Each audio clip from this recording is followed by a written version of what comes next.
Welcome to Pod Band Pipecast. Premier pipe band podcast. Nice. Got it right this time. Better. I like your radio voice, Dylan. You should be a disc jockey. Who says disc jockey? Sorry. Radio personality, is that better? DJ? I don't know. DJ? That's what disc jockey. Just realizing that's what DJ means. Yeah. Disc jockey. My initials, my first two initials are DJ. So who said They I are. am? Yeah. Dylan James. Yep. See, this Dylan Jockey.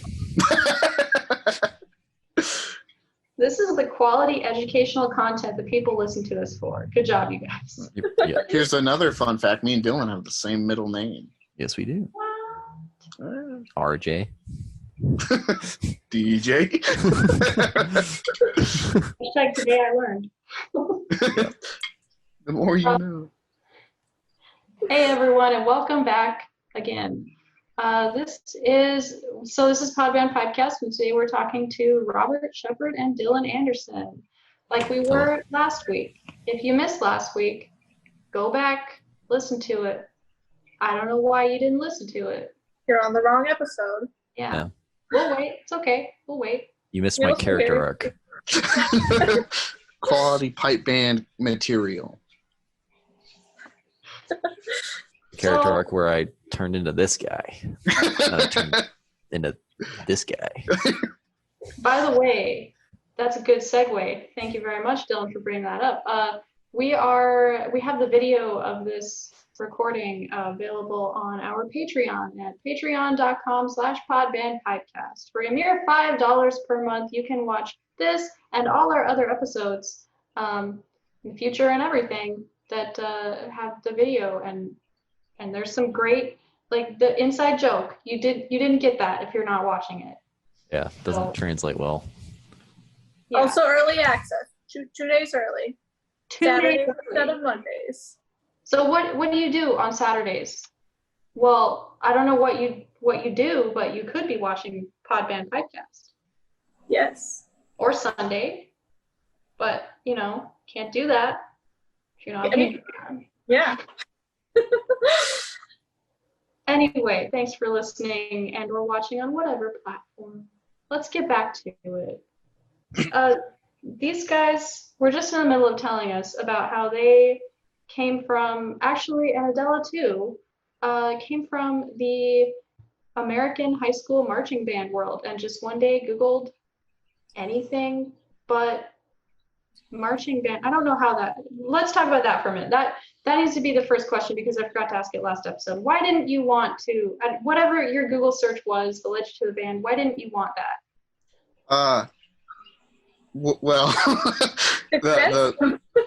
that's a loaded question. The straight up answer. I honestly don't know. The straight up answer is I'm poor. The secondary answer to that would be I'm not good enough. Definitely, especially with like D.C.I. drumming, that kind of stuff. It's all paid into money. You pay to do it, and it's the pay for the instruction you get is the kind of instruction you're gonna get, and that kind of thing. And so, I didn't put enough work in to do it, to be completely frank about it. So I was just looking for kind of an alternative. I don't want to say easier, but definitely easier on the pocketbook, and something that I could dip my toes into instead of having to have this toolbox of tools already that I could slowly start adding to it. And it was, I'm not paying thousands of dollars to sit on the sidelines, kind of a deal. So basically, because I've heard a little bit about this, like when you're in high school, I mean, even in like junior high, high school, whatever, middle school, and you play drums, your school has a band, it's fun, and then you graduate, and then it's like, all right, done playing drums, right? Is that kind of... Oh, yeah. Especially if you're into the marching band stuff. Like, I guess if you're into the concert stuff, you could try and get into an orchestra or something like that. Or if you're a drum set guy, have a garage band going or something. But yeah, if you're in the marching band thing, after high school, if you didn't do D.C.I., that was it. You could do winter drumline, which was like an indoor kind of drums only thing, but that was a part of D.C.I. So it's like those guys would just bounce between the two. And so if you didn't have a foot in the door, if you didn't know somebody, or if you didn't have the skills to knock one of those veterans off the podium and take their spot, it's basically a closed club, really. So as a marketing person, guys in pipe bands in America, this is a huge opportunity, right? I mean, like, there's drummers probably in high school who are going to age out, who still want to play, but for whatever reason, financially or whatever, don't want to have to pay thousands of dollars to play in D.C.I. And like in the pipe band world, we are always looking for drummers. Even if like we have enough drummers, it's just like, You can never have enough drummers. yeah, right. Start another band. So like maybe I'm crazy, but I feel like not trying to be an opportunist, but it's a win-win for everyone. And you said a good point there. You said age out, and in the DCI, WGI kind of professional marching band world, once you hit 23, that's it. They don't let you play anymore. So all those people, even if they do get in there and they're playing and whatever, they have to stop eventually. Yeah, definitely. And you get to wear kilt. That's cool. You get to travel. Yeah. That's awesome. You get to go to some pretty cool places. But yeah, it's nice to like have an outlet for your drumming just there.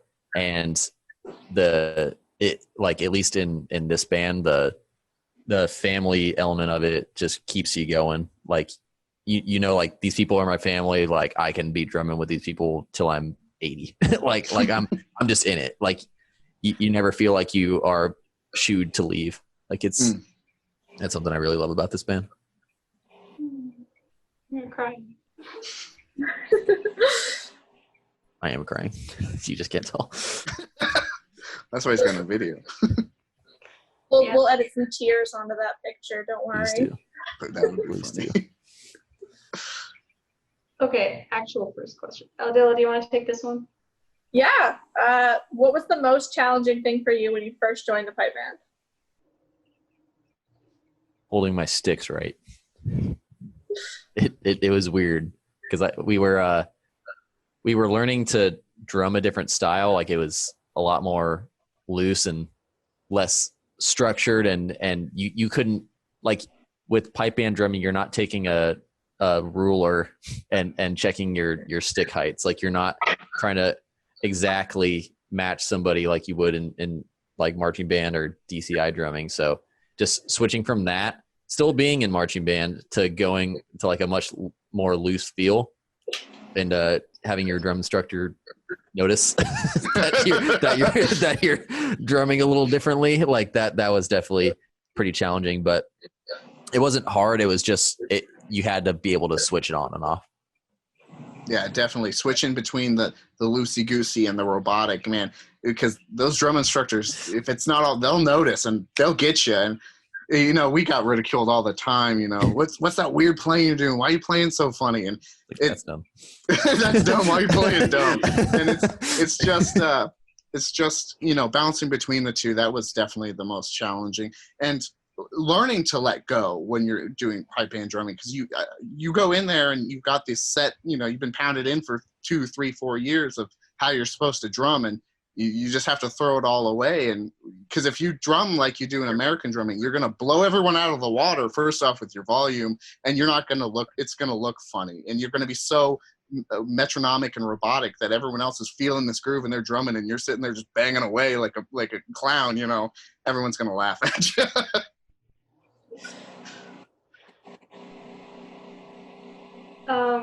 Yeah, I was going to ask you a question. Oh, okay. Follow-up question. So if you didn't watch the last episode, if you didn't listen to the last episode, you're going to not understand what they mean by robotic or whatever, but like, go listen to that. That's important. Because I know, like, you guys coming from, like, because I came from a pipe band background, I just grew up in pipe bands, and I know when some people hear you guys say, oh, it's loose, it's not super, like, precise or whatever, or crisp, they're going to be like, we work really hard in pipe band to get our playing in unison. What are you saying? It's not crisp. So just I know you kind of explained that last episode. But Yeah, it's not necessarily being Chris, because I mean, like, our pipe band practices with metronomes or whatever, but pipe band has it's got emotion to it. It's got some soul and it's got feel, and it's you're playing together, like in like D.C.I. marching band kind of drumming. You're playing to the click and you're just going, and you're watching the drum major or whatever, and there's no flex time in there really. It's just, are you playing your part? Is it on time? Kind of thing. Like, why pipe band, you're watching the lead drummer and you're listening to the lead piper, and we're all kind of going off each other. It's you're in your own bubble in drumming and at DCI drumming, and I mean you're kind of listening to what the band's doing, but it's all the drum major and it's all what you're playing, and as long as you're on time, you're pretty much good. And so it's that weird, like, execute plus start on the drum machine versus like you're actually playing together, playing some soul music. Yeah, and I have an analogy. In marching band drumming, it's like you're a robotic hand playing, but with pipe band drumming, it's like you're holding the back of the robotic hand and you're playing with it. So it's like a little bit more loose. You still have control over it, but it's not like you're trying to be like stiff. Like it's relaxed, and you let your hands do the work. To follow up a little bit on that too, our band uses the term back of the beat a lot, and unless you're in front ensemble, there's no back of the beat. You are the beat. There's not a front or back of it. Yeah. You're on the beat or you're late. That's it. You're on the beat or you're wrong. There's no difference between the two. Yeah, whereas in pipe band, it's like front of the beat, back of the beat, middle of the beat. What are we doing, guys? And that's the feel thing, right? That's what gives it the soul and gives it to my personality. That's more fun to listen to. I love marching band drumming. I still watch the videos when they come across, but just having like that kind of more emotion to it, and you can feel the connection between everybody versus just like blast beats and heavy brass music, Yeah. Yeah. So, how long have you guys been in the pipe band now? Because I don't remember if we asked this. I'm 95% sure we're cresting 7 years. That sounds about right. I'd say about 6, 6 or 7. Yeah. Are you sure it's not? Because we've been out of high school for like 6 years now, and wasn't it like sophomore year? Yeah, somewhere between sophomore and junior, so 8 or 9. Yeah. Oh, man. God, I'm old. I don't grow old on a picture. I don't grow old. Find a picture of you in high school in drumline and put it up there. I don't want to. But I will. We'll find one, don't worry. I'll just look for one. Like we talked about last episode, you all piled in a van after school and just like went to a band practice for a Scottish pipe band, and you're still playing 7 years later, right? Yeah.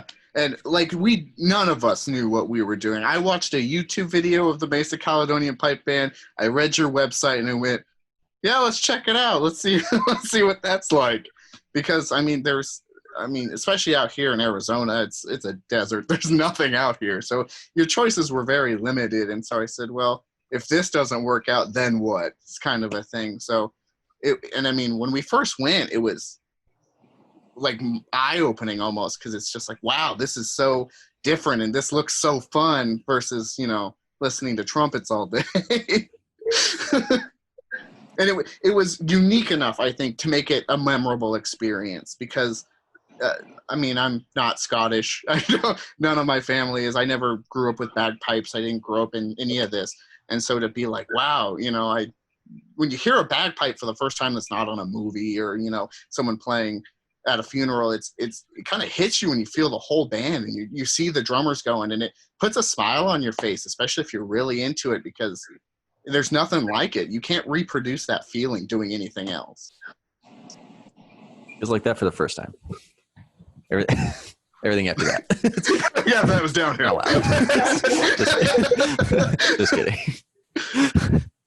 And you're still here, which is good. Yeah. So we talked about, your biggest challenge when you first started. And now that you've been playing, oh, there's Dylan. There's Robert. Oh, Is that man. me? Yeah, he's my little shoulder guy. That's me, really? Yeah. Holy crap. Look at that. You missed out if you're not on Patreon. Anyway, sorry for hitting you guys over the head with the Patreon thing. I'm just saying. Worth it. We're visual learners. So now that you've been around the band for like 7 years, what is your biggest challenge now?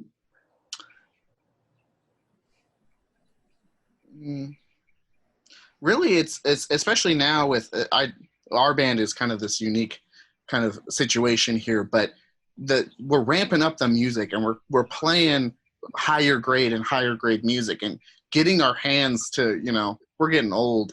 So getting their hands to just do that stuff again after coming, not playing in high school for 6 years now, and, kind of easing ourselves into pipe band, like I said, getting into that next step. It's always, you can always do better and you can always do better.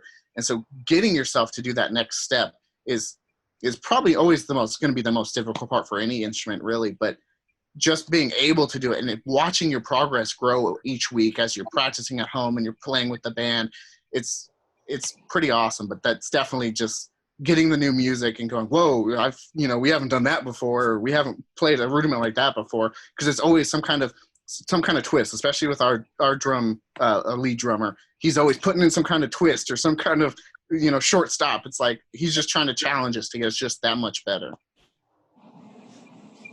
Yeah, I would agree. A lot of it is also like when we joined the band, we were playing. You one of the first things you learned is the mass band sets, and I swear it's like a dang time capsule, because I still play it like when I first joined the band. Like my technique is in the door. Yeah, it's like still the same. Like it's hard, something that you play so often, and you play that like at every gig or every parade. Like you play a lot of mass band sets, so it's just ingrained in your head how to play it. So it's kind of hard when you realize that it's like that technique kind of carries over some other stuff, and it's hard to really change something that you practice so much. So like you'll see a lot of like roll patterns or a lot of like flams that like the technique isn't there because you're still playing that in the mass band. So I think that would be like a pretty challenging part. Yeah, practice makes permanent. It doesn't make perfect. Mm-hmm. You guys want to see a throwback right here? Hold on. Yeah, lay it on me. Throwback.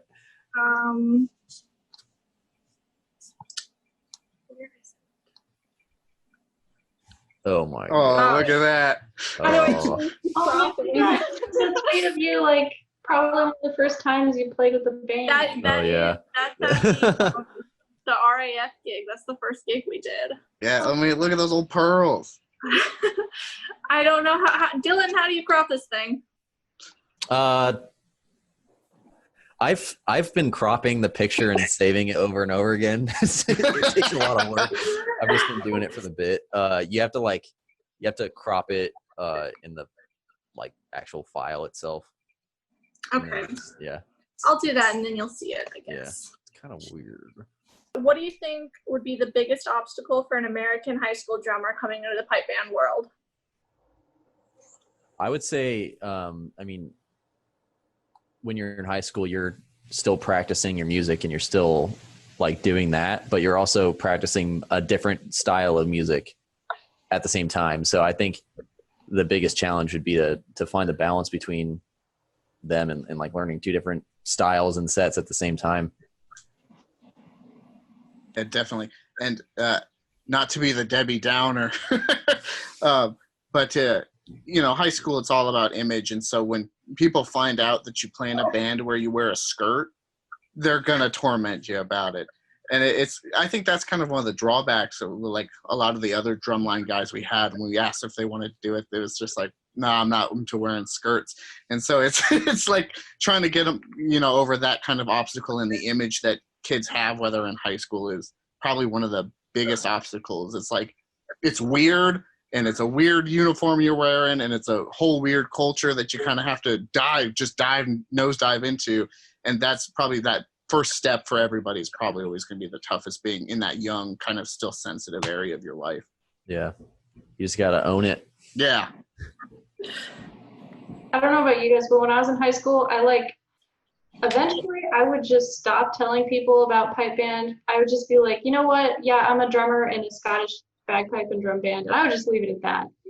And they were like, that's it. That's all. I'm not going to explain anymore because you're not going to understand. Mm-hmm. Well, and the first question. if they were really interested, they'd ask about it. But a lot of people are like, all right, I don't get it, whatever. So, The first question everyone always asks, though, is, do you wear a kilt? And, that's when it just starts. Which, by the way, once again, we always say this, because we do have people who listen in the UK, and, the culture is just different. People in the UK know what kilts are. It sounds crazy, but, people here don't know what that is. It's literally a skirt, and they're like, why are you wearing a dress, Oh yeah, I remember going from pipe band gigs to school events and just wearing my pipe band outfit because there was no time to change, and just people were like, "What's wrong with this clown?" Yeah, I remember that. We went to a study session right after a gig, and it was cool. All three of us just walked in with our kilts on and just. Oh my god.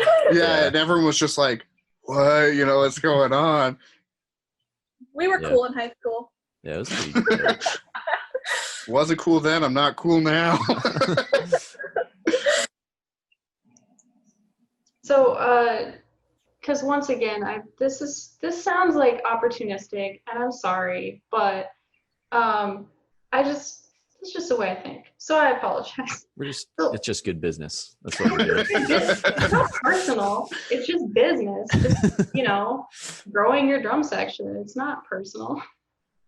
So we've talked about those obstacles. What do you think, is there anything that the pipe bands could do to help remove that obstacle and bring in more of those kids who want to still drum after high school? I think it's the shock factor, really, because I found it on a lucky whim on the internet, but if pipe bands went out to their local high schools and they played shows and they were handed and said, hey, you're in band, even if you don't play an instrument and this looks cool, something you want to do, we do lessons, we do that kind of thing. And just because once you get over the initial embarrassing factor and you see how cool it is and the initial shock of seeing the whole band together and you're like, oh my God, that would be so cool to do. I could brag to my friends that I do this. And, I think that's definitely the winning factor for a lot of people. Normalize pipe bands. Yeah, exactly. Yeah, I would agree. Oh, look at that. Yeah, look at that. That's us. And yeah, I would say, yeah, just because it's something totally unknown.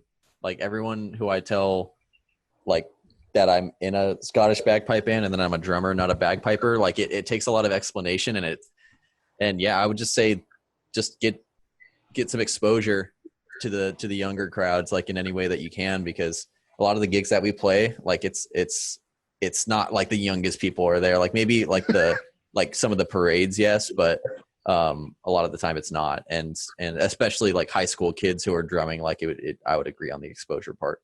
Yeah, especially with a parade, because you're by them in 30 seconds and they're on to the next thing.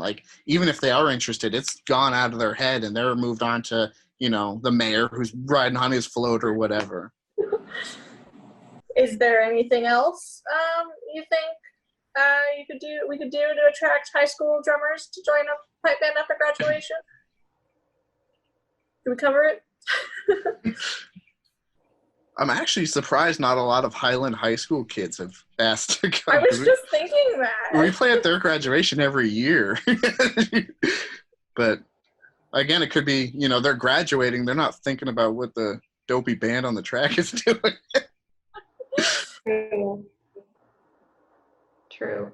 And I think that's a difficult part for pipe bands too, is it's hard to get in to the school system. You know what I mean? Mm-hmm. You have to know someone, and then also American schools, the way they are, it's kind of you can't just go You can't just go to it. Yeah. How do you get permission to show up and perform with your pipe band? They're gonna be like, no. What are you guys talking about, weirdos? Get out of here. Yeah, I mean, for me at least, something that really helped was just the band being so open with our schedules and everything. Like we couldn't show up on Fridays for the longest time because we had football games. So that was like a huge challenge, but we're still in the band, and, Yeah. and like it is super open. And I think that like any bands that aren't doing that right now, I would say like your younger crowds, just be as open as possible as you can and understand that like that school and marching band is a commitment too. And that kept like, that wasn't the sole thing that is keeping me in the band, but it really helped out just knowing that they care and that like it's okay to miss a couple practices. Yeah, pipe band's a commitment. Marching band's a commitment you get a grade for. Yeah, exactly. Good point. I asked this last episode, do we want more marching band drummers in pipe band? Yes. I don't know. You tell me. Are they good? Yeah. Which ones?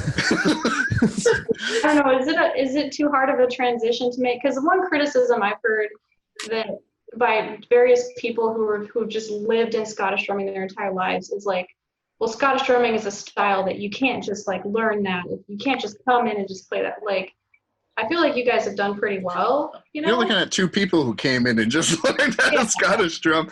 I mean, that's kind of a ridiculous thing. I mean, you're always going to get those old timer, really hard-headed, if you weren't born into this, you're not going to get it kind of club things with anything. But no, I mean, it's not that bad of a learning gap for anyone to just walk in and go, I'm going to do this. It's a mental commitment you have to make to yourself that you're going to practice this and you have to adapt. If you're fresh out of high school and you think you know everything and you're going to come in here and you're going to play like you did at your high school, you're going to get benched every time because you're not fitting in. But if you make that transition and you make the goals to, this is how I'm going to drum now, there's no problem at all. Yeah.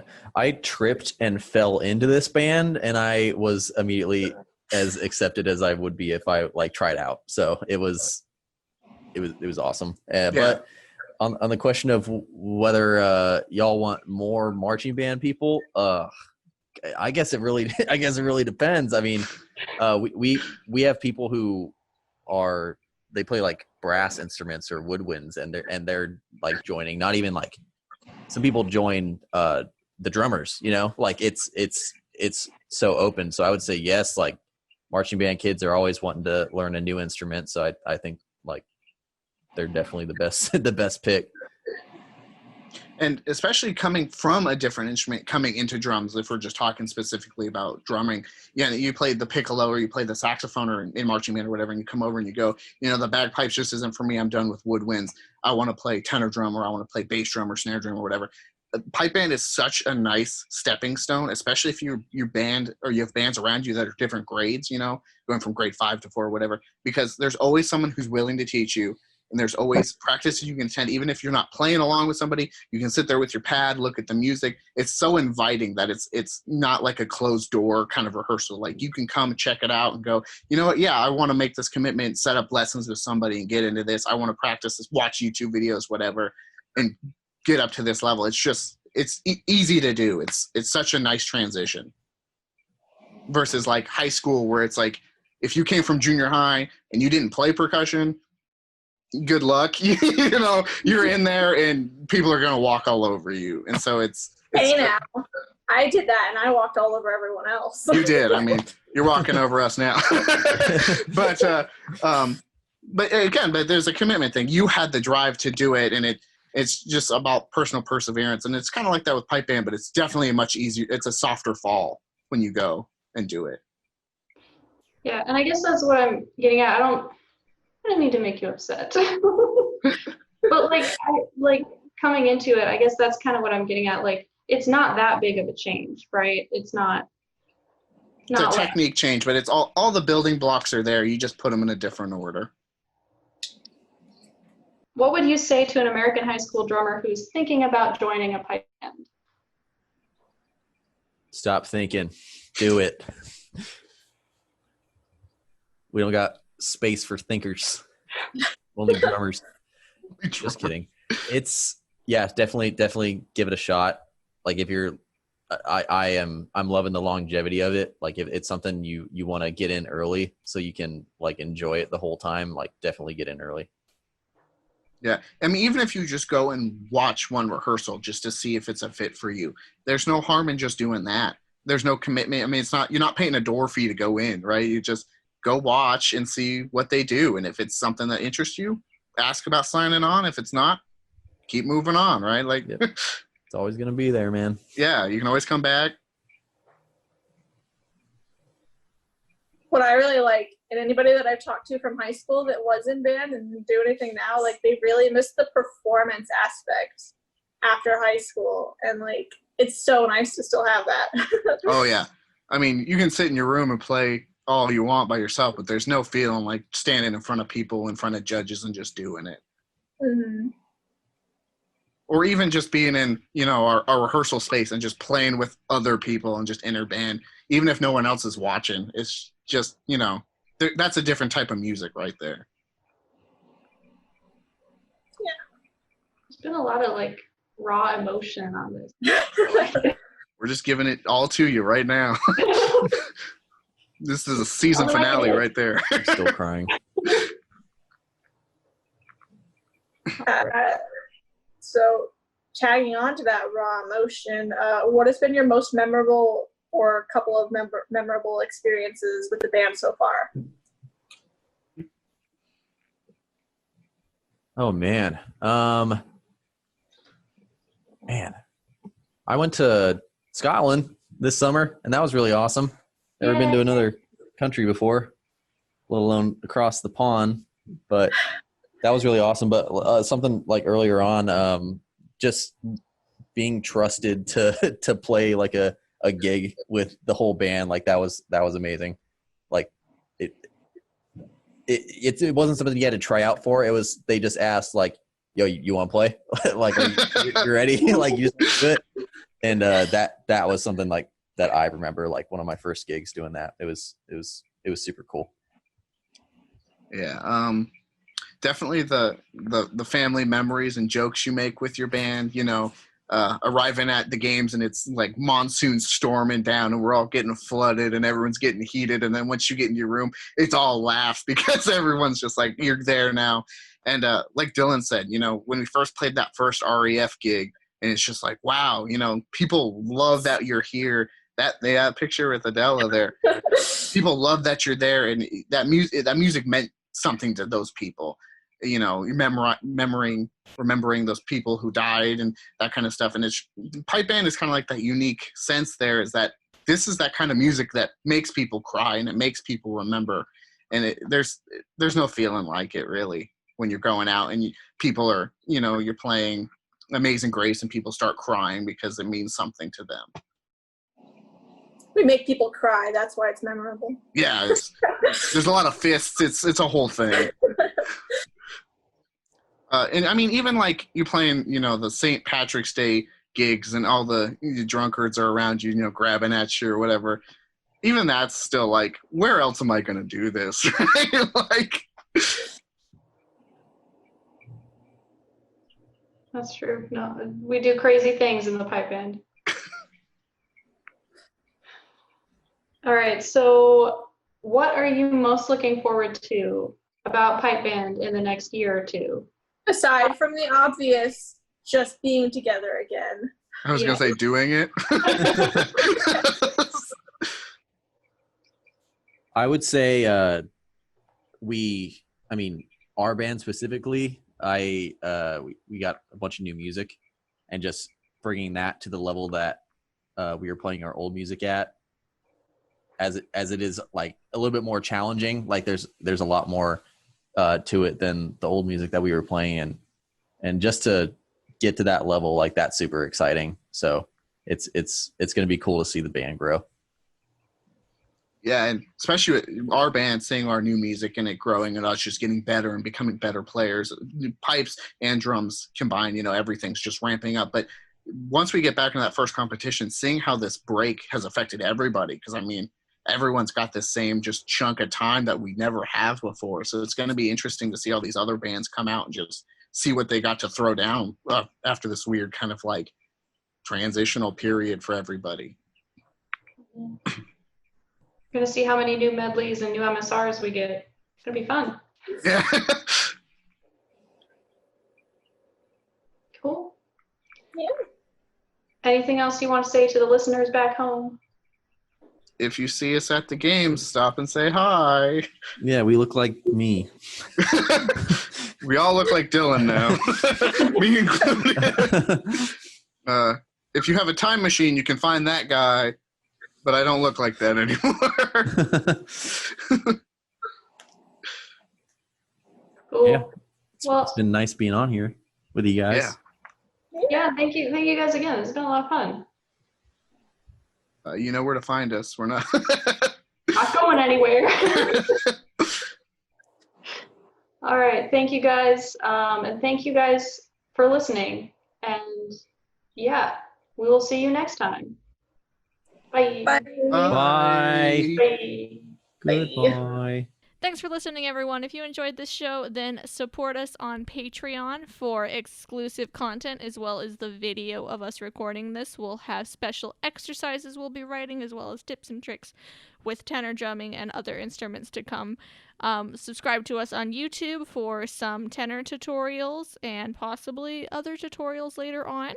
And like us on Facebook at Podband Pipecast.